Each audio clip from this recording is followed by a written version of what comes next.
Hey everyone, in this video I will be showing you how to solve the error can't overwrite machine folder in Virtualbox. So let's get started with the solution. First thing is just go to this location where it shows you the error.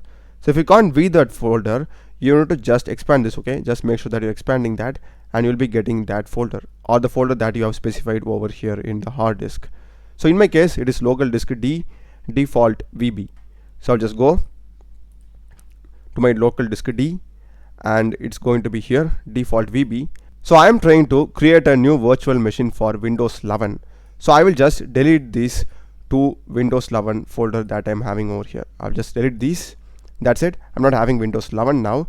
So if I just close this and click on finish, this time you saw that right, I'm not getting any errors and my virtual machine has now started. So that's the video guys. Do check the playlist of my channel. I've done a lot of videos in programming and AI tools. Subscribe me. Thanks for watching.